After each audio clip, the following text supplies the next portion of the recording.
Hello दोस्तों, एक बार पुनः आप सबों का स्वागत है हमारे यूट्यूब चैनल स्टडी 26 पे। और आज हम लोग कांग्रेस की स्थापना से संबंधित चीज़ों को समझेंगे, यानी कांग्रेस की स्थापना आखिर क्यों हुई। तो उन तमाम चीज़ों को समझेंगे जो हमने इंडियन नेशनल मूवमेंट को पढ़ना शुरू किया है, भारतीय राष्ट्रीय आंदोलन को। तो उसी कड़ी में ये पहला टॉपिक है। चूँकि आपको पता है कि बीपीएससी के द्वारा जो बिहार शिक्षक भर्ती कराई जाएगी 7th फेज की, उसमें इंडियन नेशनल कांग्रेस को से ही शुरू की गई है, यानी भारतीय राष्ट्रीय आंदोलन से ही को ही उसमें मेंशन किया गया मेनली। तो इसलिए हम लोग इस टॉपिक को पहले कर रहे हैं आज। तो चलिए हम लोग देखते हैं कि आखिर कांग्रेस की स्थापना, इसमें पढ़ने का तरीका क्या होगा, कि आखिर कांग्रेस को हम लोग कैसे पढ़ें। कांग्रेस को केवल फैक्ट को रटने से नहीं होगा, आपको कंसेप्ट भी पता होना चाहिए इससे रिलेटेड, कि आखिर कांग्रेस की स्थापना हुई तो आखिर किन वजहों से हुई। तो सबसे पहली बात तो वही हम लोग समझेंगे कि आखिर कांग्रेस की स्थापना के पीछे का रीज़न क्या था।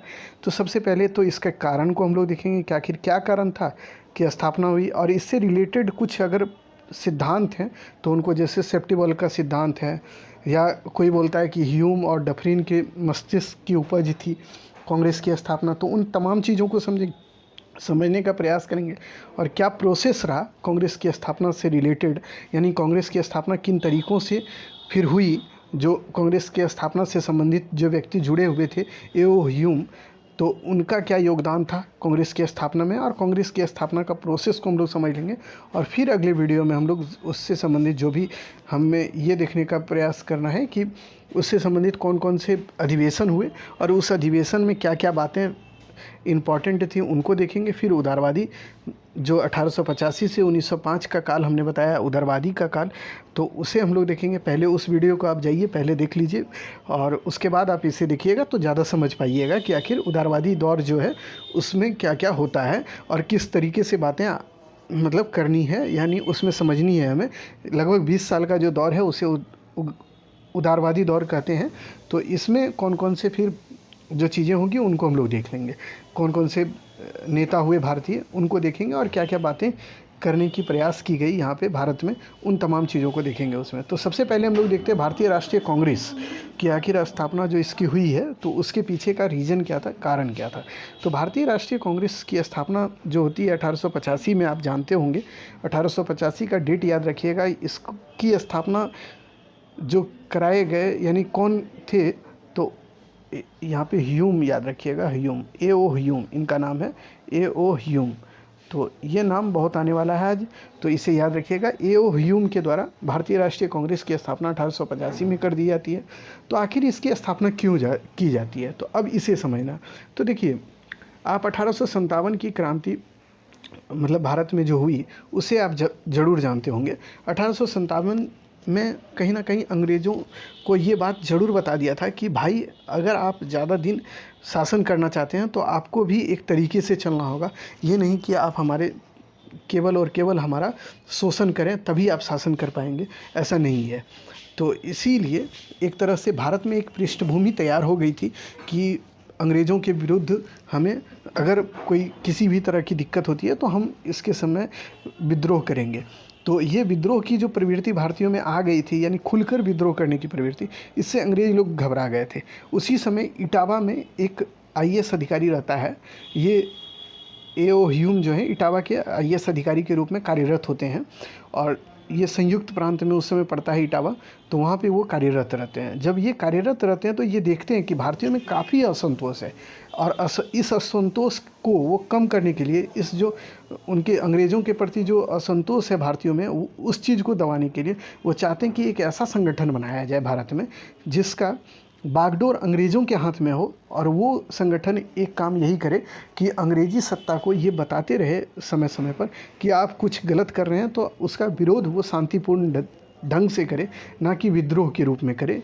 किसी तरह का विद्रोह या उत्पात करके ना करके वो शांति तरीके से करे, शांतिपूर्ण ढंग से करे, और बस एक तरह से अनुनय निवेदन का कार्य करें, यानी पत्र लिख के उसको दीजिए, जैसे लव लेटर दिया जाता है वैसे दे दीजिए, हम मन होगा तो हम विचार करेंगे, ऐसा सोच के उन्होंने बना दिया। उनका मुख्य रीज़न यही था, भारत में बढ़ते असंतोष को, यानी अंग्रेज़ों के प्रति जो बढ़ रहा असंतोष है उसे कम करना, यानी उस चीज़ को दबाना। इसी वजह से उन्होंने भारत में भारतीय राष्ट्रीय कांग्रेस जैसी संस्था को बनाने का योजना बनाई। तो ये तो एक कारण था। दूसरा कारण अब इसमें ये समझते हैं कि भारत, अब इसे पढ़ लेते हैं एक तरह से, अंग्रेज़ों के प्रति बढ़ते असंतोष को कम करने के लिए भारतीय राष्ट्रीय कांग्रेस की स्थापना का ए.ओ. ह्यूम ने योजना बनाई थी। ह्यूम साहब कांग्रेस की स्थापना इसलिए भी करना चाहते हैं कि भारतीय राष्ट्रीय आंदोलन जो है वो बाद में, यानी देखिए अमेरिका में कुछ दिन पहले ही, यानी उसी समय, उससे कुछ दिन पहले आप देखेंगे अमेरिकन हिस्ट्री या इटली में क्या होता है कि अंग्रेजी शासन के विरुद्ध काफ़ी विद्रोह हो चुका था, और सशस्त्र विद्रोह, यानी वहाँ पे जनता ने उग्र रूप अपनाकर, यानी आप अगर हमें तोप और बंदूक से डराएंगे तो हम भी आपको तोप और बंदूक से डराएंगे, ऐसी वाली विद्रोह हो चुकी थी। तो इससे ह्यूम इस बात को जरूर जान चुके थे कि अगर भारत में भी इसी तरह असंतोष बढ़ता है तो कहीं ना कहीं भारतीय लोग भी कहीं ना कहीं हमारे विरुद्ध ऐसे मतलब विद्रोह का रूप अपना सकते हैं जो कि हमारे लिए काफ़ी खतरनाक हो सकता है। इसीलिए ह्यूम ने सोचा कि भाई ऐसा विद्रोह ना हो, इसीलिए हम एक ऐसी संस्था बनाएं जो संवैधानिक हो और जिसे शांतिपूर्ण तरीके से वो कार्य कर सके, और वो हमें ये बताए कि अगर उनको कोई चीज़ पसंद ना हो तो वो हमें एक तरह से लेटर लिखे और बताए कि भाई ये आप अच्छा काम नहीं कर रहे हैं। इसीलिए वो ऐसी संस्था को बनाने के लिए ही चाह रहे थे, और उन्होंने ऐसा चाहा तो किया भी। तो चलिए अब दूसरी चीज़, अब इसमें और जो बातें हैं उसे समझते हैं। इसके बारे में जो कांग्रेस की स्थापना से संबंधित बातें हैं, उससे संबंधित ये बातें भी है कि पट्टाभी सीतारामैया जैसे, जो कि कांग्रेस के अधिकृत इतिहासकार हैं, यानी कांग्रेस के इतिहास को किसी को लिखने का अगर जिम्मेदारी दिया गया तो वो पट्टाभी सीतारामैया को दिया गया था। उन्होंने ये साफ सुथरा कहा है, ये बड़ा ही रहस्य का बात है कि कांग्रेस की स्थापना का उद्देश्य क्या था और कांग्रेस की स्थापना के बारे में किसके मन में ये सबसे पहले सवाल उठा था कि कांग्रेस की स्थापना की जाए। तो ये भी एक तरह से पट्टाभी सीतारामैया का जो स्टेटमेंट है वो याद रखिएगा कि किसने ये बात कहा है कि कांग्रेस की स्थापना से संबंधित विचार किसके मन में सबसे पहले आया, ये कहना मुश्किल है। या नहीं तो ये भी बात याद रखें, कांग्रेस के अधिकृत, यानी भारतीय राष्ट्रीय कांग्रेस के अधिकृत इतिहासकार, यानी भारतीय राष्ट्रीय कांग्रेस के बारे में इतिहास को लिखने का कार्य जो सौंपा गया था तो वो पट्टाभी सीतारामैया को सौंपा गया था। ये बात आप ध्यान में रखेंगे। तीसरी बात आप देखिए कि आखिर कांग्रेस की स्थापना से जुड़ी हुई और जो भी बात है उसको समझते हैं। पहले तो कारण हमने समझा कि आखिर क्यों, और फिर हम लोग ये विवाद को समझने का प्रयास कर रहे हैं कि आखिर ये जो कांग्रेस की स्थापना हुई तो इसके पीछे का विवाद क्या क्या है। तो इसमें एक बात और भी याद रखिएगा, ये जो विवाद है कि आखिर कांग्रेस की स्थापना किसने की, सबों ने अलग अलग तरीके से इस विवाद को बताया है। बट इसमें दूसरा कारण भी एक बोला जाता है कि कांग्रेस की स्थापना का मुख्य दूसरा कारण ये भी था कि रूसी आक्रमण का भी भय था। अंग्रेज़ों को लग रहा था कि रूस के लोग जो हैं भारत पे भी आक्रमण करके भारतीय क्षेत्रों पर अधिग्रहण कर लेंगे। इसीलिए वो चाहते थे कि एक ऐसी संस्था बने जो हमारे इस समर्थन में रहे, यानी अंग्रेज़ों का समर्थन करे और रूसी मंच के रूप में उसको इस्तेमाल किया जाए, यानी रूस से बचने के लिए, रूस के आक्रमण से बचने के लिए उसका प्रयोग किया जा सके। ऐसी एक संस्था बनाया जाए जिसका प्रयोग रूस के आक्रमण से बचने के लिए किया जाए, और दूसरी बात वो अंग्रेज़ों का हर हमेशा समर्थन करता रहे। ऐसी संस्था का निर्माण इसलिए भी अंग्रेज करना चाहते थे। ये बातें भी आपको ध्यान में रखनी है। तीसरी बात ये है कि एनी बेसेंट, जो श्रीमती एनी बेसेंट जो हैं, उनका एक पुस्तक है हाउ इंडिया फॉर फ्रीडम। ये पुस्तक का नाम याद जरूर रखिएगा, हाउ इंडिया फॉर फ्रीडम।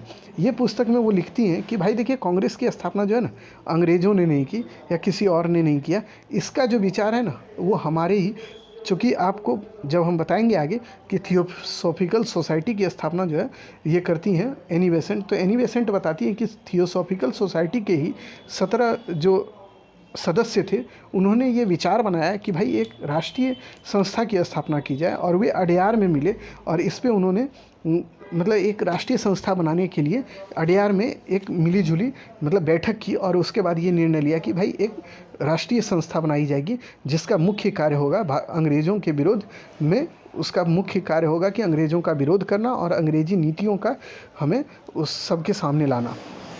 इसीलिए एनी बेसेंट का मानना है, इसीलिए यही जो है थियोसॉफिकल सोसाइटी के लोग, इन्होंने ही कांग्रेस की स्थापना की थी। वे अंग्रेज़ों को नहीं मानते कि ह्यूम के द्वारा ये स्थापना करने का विचार था, ये नहीं है, ये हमारे ही लोगों का विचार था, यानी थियोसॉफिकल सोसाइटी के लोगों का विचार था, और इसके बाद ह्यूम ने इसकी स्थापना की। तो ये बात तो है कि भाई चलिए आपका ये स्टेटमेंट था। लेकिन अब एक सवाल उठता है कांग्रेस की स्थापना से संबंधित कि सुरक्षा वाल्व या सेफ्टी वाल्व का सिद्धांत, ये सुरक्षा बल्ब और सेफ्टी बल्ब का सिद्धांत आखिर है क्या, इसकी जड़ें क्या हैं। तो देखिए, ह्यूम ए.ओ. ह्यूम जब भारत में होते हैं और जब उन्होंने जो भी यहाँ पे कार्य किया, उसके पश्चात जब यहाँ से वो वापस चले जाते हैं तो उनकी जीवनी को लिखता है कोई। तो वो जीवनी लिखने का कार्य कोई और नहीं, ह्यूम की मृत्यु के पश्चात उनकी जीवनी विलियम बैडनबर्न लिखता है, जो कि उनकी जीवनी यानी उनके पूरे आत्मकथा को लिख के रख देता है। और उसी में वो बताता है कि भाई देखिए, ह्यूम जब भारत में कार्यरत थे और मतलब उनको ये अंदेशा हो गया था कि भारत में विद्रोह होने वाला है हमारे विरुद्ध, अंग्रेज़ों के विरुद्ध।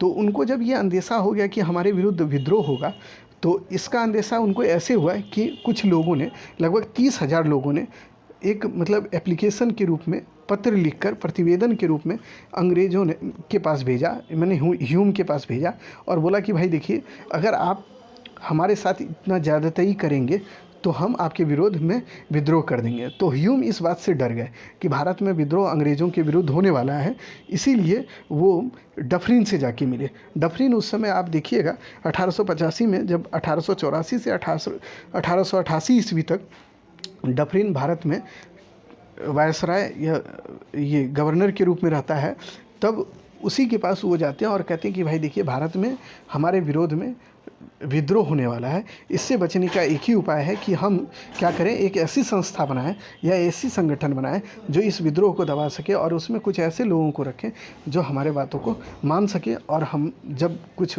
उनको विद्रोह लगे या हमसे कोई विरोध हो तो वो हमको बताएं कि भाई हमको ये चीज़ का दिक्कत है, आप इसको ठीक कीजिए। यानी वो अनुनय निवेदन की नीतियों को अपनाएं और उस आधार पर वो हमसे कुछ मांगे करें। तो इसलिए हमें एक ऐसी संगठन बनानी है। तो इसीलिए डफरिन के ही जो ये गुप्त, वो जो बोलते हैं कि गोपनीय रिपोर्ट जो 7 खंडों का था, उसमें ये बातें उभर कर आती है। और डफरिन जो ह्यूम के जीवनीकार हैं, उन्होंने इस बात को लिख दिया कि भाई ऐसा ऐसा हुआ और इसीलिए कांग्रेस की स्थापना हुई। तब बाद में क्या होता है कि सेफ्टी वॉल्व का सिद्धांत किसी ने दिया, वो है लाला लाजपत राय। लाला लाजपत राय बोलते हैं, उनकी जो एक पुस्तक है यंग इंडिया, जो कि उसमें वो बोलते हैं कि भाई देखिए, ऐसा है कि ह्यूम सेफ्टी वॉल्व के रूप में कांग्रेस की स्थापना करना चाहता था। सेफ्टी वॉल्व का मतलब ये होता है कि एक ऐसे यंत्र के रूप में वो स्थापना कांग्रेस का करना चाहते थे जो कि आने वाले समय में अंग्रेज़ों के लिए विकट स्थिति पैदा ना करे, यानी ख़राब स्थिति को पैदा ना करे। इसलिए वो सेफ्टी वॉल्व के रूप में कांग्रेस की स्थापना करना चाहते थे। कौन? तो ह्यूम या अंग्रेज। तो उसके बाद देखिएगा, और ये सिद्धांत किसने दिया, तो ये बातें आप ज़रूर याद रखिएगा, लाला लाजपत राय। तो देखिए, और उसके बाद एक चीज़ और, इंडिया टुडे जो है, ये रजनी पाम दत्त की पुस्तक है। ये याद रखिएगा, इंडिया टुडे किसकी रचना है? रजनी पाम दत्त की रचना है। ये बात आप याद जरूर रखेंगे। और इसमें बताया गया कि कांग्रेस की जो स्थापना की गई अंग्रेज़ सरकार के द्वारा, ये पूर्व निश्चित योजना के तहत की गई थी। यानी ये पूर्व निश्चित और निर्धारित योजना थी कि भारत में एक संस्था स्थापित की जाएगी जिसका नाम भारतीय राष्ट्रीय कांग्रेस दी जाएगी। तो ये रजनी पाम दत्त ने अपनी पुस्तक इंडिया टुडे में बताया है। तो ये आप एक तरह से आप इस सारी चीज़ों में ये समझ पाए होंगे कि आखिर कांग्रेस की स्थापना क्यों की गई, इसके पीछे का रीज़न क्या था। तो उसको एक शॉर्ट और कंसाइज फॉर्म में समझेंगे हम लोग, तो समझें कि देखिए, सबसे पहली बात तो ये थी, कांग्रेस की स्थापना का मुख्य कारण या उद्देश्य ये था कि भारत में असंतोष को कम करना, यानी अंग्रेज़ों के विरोध में जो असंतोष बढ़ रहा था उसे कम करना। और इस बात से ह्यूम बहुत भली भांति परिचित थे, चूँकि 1857 का विद्रोह जब भारत में चला, उस समय वो इटावा में कलेक्टर के पद पे थे। तो उन्होंने देखा था कि भारतीयों में रोष काफ़ी ज़्यादा है अंग्रेज़ों के विरुद्ध, और आने वाले समय में वो विद्रोह और भी कर सकते हैं। इसीलिए वो उसी समय समझ गए थे कि एक ऐसी संस्था की स्थापना करनी है जो कि भारत में असंतोष को कम कर सके। इसीलिए जब वो अवकाश प्राप्त होते हैं, यानी जब रिटायर करके यहाँ से मतलब रिटायर हो जाते हैं, तभी वो ऐसी योजना बनाने लगते हैं कि एक ऐसी संस्था बनाई जाए जो कि असंतोष को कम कर सके, और वो भारतीय राष्ट्रीय कांग्रेस जैसी संस्था बनाने का निर्णय लेने लगते हैं। उसी समय वो 1800 जब यहाँ से वो एक पत्रिका भी निकालते थे, उनका नाम था क्या? लोकमित्र, यानी पीपुल्स फ्रेंड। इसका नाम था लोकमित्र यानी पीपुल्स फ्रेंड। हिंदी में लोकमित्र और अंग्रेजी में अगर आपसे पूछे कि पीपुल्स फ्रेंड किसकी पत्रिका थी, जो कि 1859 ईस्वी से निकलती थी, ए.ओ. ह्यूम की पत्रिका थी जो कि ये निकलती थी। उसके बाद इसमें एक बात याद ये भी रखनी बात है कि जब वो अवकाश प्राप्त करते हैं, यानी 1883 ईस्वी में जब वो सिविल सेवा से मतलब अवकाश प्राप्त करते हैं, यानी रिटायर होके वो चले जाते हैं, रिटायर हो जाते हैं, तब वो 1 मार्च 1883 में कलकत्ता विश्वविद्यालय के बच्चों को, यानी स्नातक के बच्चे, यानी कि ग्रेजुएशन के जो बच्चे होते हैं, उनको एक पत्र लिखते हैं। और उस पत्र में वो कहते हैं कि भाई देखिए कि असंगठित लोग, उस पत्र में वो लिखते हैं कि उनका लिखने का एक ही रीज़न रहता है कि कुछ लोगों को लेकर एक ऐसी संस्था बनानी है जो कि अंग्रेजी मतलब विचारों को संरक्षित कर सके। और उस पत्र में क्या लिखते हैं वो देखिए, अब उसको समझिए। उसमें वो लिखते हैं, बिखरे हुए व्यक्ति कितने ही बुद्धिमान क्यों ना हो, लेकिन उनके साथ वे जब अकेले होते हैं तो वो शक्तिहीन ही होते हैं। इसीलिए आवश्यकता है एक संगठन की और संघ की, और उसके लिए कार्यवाही मतलब एक निश्चित कार्यवाही करने की।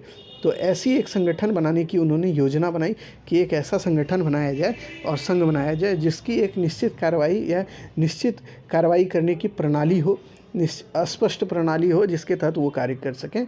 और इसीलिए वो कहते हैं कि आप 50 लोग, यानी कलकत्ता विश्वविद्यालय के बच्चों को बोलते हैं, आप 50 बच्चे अपने स्वार्थ को त्याग कर, यानी निस्वार्थ भाव से हमसे जुड़िए और एक ऐसी संगठन या स्वतंत्रता के लिए एक ऐसे संघ को बनाने का कार्य कीजिए जो आपके कार्य को सफल बना सके, यानी आपको स्वतंत्रता दिला सके, यानी आपकी बातों को रखने का कार्य कर सके, यानी आपके लिए आसान शब्दों में सीधी सीधी बात ये बोलें कि उन्होंने अंग्रेज़ों मतलब भारतीयों को ये बताने का कार्य किया कि आप 50 लोग ऐसे हैं जो मिलिए और एक साथ एक संगठन बनाने की योजना बनाइए जो आपके हित के लिए हो। तो इस तरह उन्होंने भारत में एक संगठन बनाने की योजना का नींव डाल दिया। संगठन बनाने के शुरुआती दौर में ह्यूम, इसका नाम जो है कांग्रेस का पहले नाम कांग्रेस नहीं था, इसका नाम अतरंग मंडल रखना चाहते थे वो। और बाद में उन्होंने बोला कि भाई अतरंग मंडल या नहीं तो हमारी पार्टी या नहीं तो इंडियन नेशनल यूनियन इसका नाम रखेंगे। ये उनकी योजना थी। जब कांग्रेस की स्थापना करने का विचार उन्होंने रखा तो उसमें बताया कि हम जो ये कांग्रेस की स्थापना करेंगे उसका नाम अतरंग मंडल या हमारी पार्टी या इंडियन नेशनल यूनियन रखेंगे। लेकिन बाद में आप इससे यही पूछा जाएगा आपसे कि कौन थे जिन्होंने ये सुझाव दिया कि अतरंग मंडल या इंडियन नेशनल यूनियन ना रखकर कांग्रेस का नाम भारतीय राष्ट्रीय कांग्रेस रखा जाए। तो ये लाला लाजपत राय नहीं, माफ़ कीजिएगा, Dadabhai Naoroji, old man of India जिनको बुलाया जाता है, दादा भाई नौरोजी को उन्होंने ये विचार दिया कि भाई देखिए एक काम कीजिए, आप जो बोलते हैं कि भाई हम अतरंग मंडल या इंडियन नेशनल यूनियन रखेंगे, इसका नाम वो नहीं रखना है, इसका नाम भारतीय राष्ट्रीय कांग्रेस रख दीजिए। और इन्हीं के सुझाव पर इसका नाम भारतीय राष्ट्रीय कांग्रेस रखा गया। तो आपसे यही सवाल पूछा जाएगा कि भारतीय राष्ट्रीय कांग्रेस का सुझाव, यानी भारतीय राष्ट्रीय कांग्रेस नाम भारतीय राष्ट्रीय कांग्रेस की स्थापना से पूर्व किसने दिया था इसका सुझाव? तो ये आप याद रखें, दादा भाई नौरोजी ने दिया था। तो इस बात को आप भली भांति और अच्छे तरीके से ध्यान में रखिएगा। उसके बाद देखिए, जब ये विचार हो गया कि अब कांग्रेस की स्थापना कर दी जाएगी, तो आखिर कहाँ इसके बारे में पहली बार चर्चा की गई कि भारतीय राष्ट्रीय कांग्रेस की स्थापना जो की जाएगी, इसकी पहली बार चर्चा जो है द हिंदू जो है 5 दिसंबर 1885 ईस्वी में द हिंदू अखबार प्रकाशित हुई। उसी में इसके बारे में सबसे पहली बार बोली गई बातें कि भाई हम भारत में एक भारतीय राष्ट्रीय कांग्रेस नामक संस्था की स्थापना करेंगे। ह्यूम ने इस बारे में इसी में सबसे पहले घोषणा किया था कि भारतीय राष्ट्रीय कांग्रेस की स्थापना हम करने जा रहे हैं भारत में। तो इतनी बातों में आप, हमें उम्मीद है कि सारी बातें समझ गए होंगे। तो इसको एक बार और रिवाइज हम जल्दी से करेंगे तो फिर आप सारी बातों को समझ जाइएगा। तो अब होता है कि भाई अब कांग्रेस की स्थापना हो गई, तो कांग्रेस की स्थापना आखिर कहाँ करने का विचार था? तो देखिए, कांग्रेस की स्थापना का सबसे पहला विचार यही था, 25 से 31 दिसंबर को 1885 में भारतीय राष्ट्रीय कांग्रेस की स्थापना जो हुई, इसका विचार यही था कि 25 से 31 दिसंबर 1885 को कांग्रेस की स्थापना जो है ये की जाएगी। कहाँ? पूना में। लेकिन पूना में उस समय क्या होता? प्लेग उस समय एक रोग होता था, यानी बीमारी होता था, वो बहुत ज़्यादा फैला हुआ था।